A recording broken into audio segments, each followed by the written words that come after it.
Hello, मी अर्चना. गोष्टी वेल्हाळ अर्चना.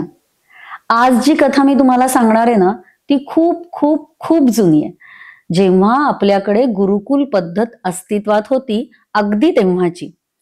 गुरुकुलामध्ये आपल्याला माहितीये की छोटे छोटे विद्यार्थी आपल्या गुरूंकडे शिकायला येतात, तिथेच राहतात आणि तिथेच सगळं शिक्षण पूर्ण करून नंतर आपल्या घरी परत जातात. तसे छोट्या छोट्या विद्यार्थ्यांचं एक खूप जुनं गुरुकुल होतं आणि अगदी 7-8 वर्षाचे छोटे निरागस मुलं तिथं शिकायला आलेली होती. तर व्हायचं असं, की जेव्हा ते शिक्षण सकाळपासून त्यांचे सुरू व्हायचे पाठ, त्यानंतर जशी दुपार व्हायची, भोजन व्हायचं, त्यानंतर त्या गुरुजींना ना एक सवय होती. भोजन झाल्यानंतर ते गुरुजी थोडेसे लवंडायचे, एक छोटीशी नॅप काढायचे. एका विशिष्ट पोजमध्ये आपले ते डोळे मिटून पडलेले असायचे, असं त्या शिष्यांना वाटायचं. जेव्हा जेव्हा मुलं इकडं-तिकडं काहीतरी करून बघायला यायचे, गुरुजी आपले डोळे मिटून एकाच स्थितीमध्ये पडलेले आहेत, असं ते बघायचे. त्या छोट्याशा निरागस मुलांनी एकदा गुरुजींना प्रश्न विचारला, की "गुरुजी, तुम्ही असं दुपारी इथे डोळे मिटून काय करत असता हो?" गुरुजी थोडेसे आता काय उत्तर द्यावं हे त्यांच्या लक्षात येईना, पण ते म्हणाले, "अरे काही नाही, मी माहितीये का तुम्हाला आपले पूर्वीचे जे झेन गुरु होते, ते कसे त्यांच्या आधीच्या साधू संतांबरोबर बोलायला जायचे. त्याप्रमाणे मी सुद्धा दुपारी डोळे मिटून घेतो आणि डोळे मिटल्यानंतर मी माझ्या ड्रीम लँडमध्ये जातो. तिथं गेल्यानंतर काय असतं माहितीये का तुम्हाला? तिथं मला सगळे जुने, मोठे, थोर जे साधू संत होऊन गेलेले आहेत, ते भेटतात. मुलं आपले डोळे मोठे करून आश्चर्याने सगळं बघत होते. गुरुजींनी सांगितलं, "तिथं गेल्यावर मी त्यांच्याशी बोलतो. माझे विचार त्यांना सांगतो.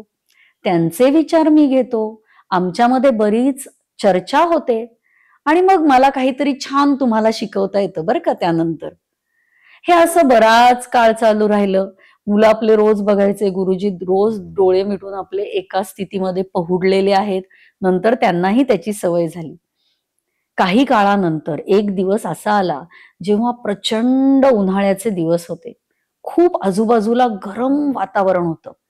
दुपारचं छान भोजन झालेलं होतं आणि मुलांना ते ऊन असं जरा अंगावरच आलं आणि त्या वर्गातली काही जी छोटी मुलं होती, त्यांना ग्लानीनी एक झोप आली. एक छोटीशी डुलकी ते काढायला लागले.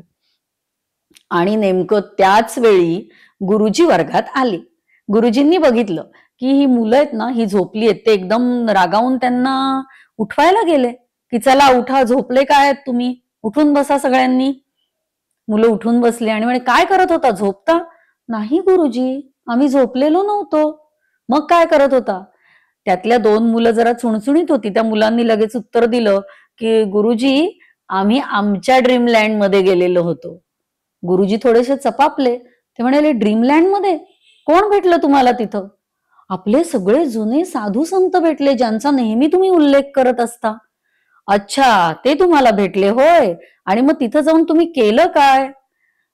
"काही नाही, आम्ही त्यांना विचारलं, की आमचे गुरुजी रोज तुम्हाला भेटायला येतात ना दुपारी इथे?"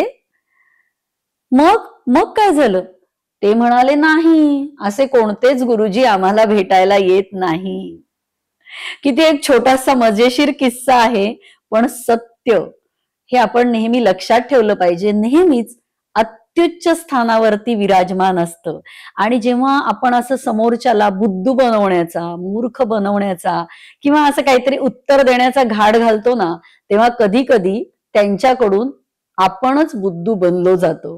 हे आपण खरं तर नेहमीच लक्षात ठेवलं पाहिजे. आपण कधी-कधी असा विचार करतो, की त्यांनी काय होतंय? चालून जाते. छोटी मुलं आहेत. आपण असं बोलू शकतो किंवा हे नाही त्यांच्या लक्षात येणार. असं जेव्हा आपण विचार करतो की नाही, तर हे खरं तर अशा वेळेला आपण नेहमीच एक लक्षात ठेवलं पाहिजे. अब्राहम लिंकनचं एक खूप गाजलेलं वाक्य आहे, की ते अब्राहम लिंकन असं म्हणतात, की "you can fool some people for all time. You can fool all the people for some time, but you can't fool all the people all time." बरोबर ना?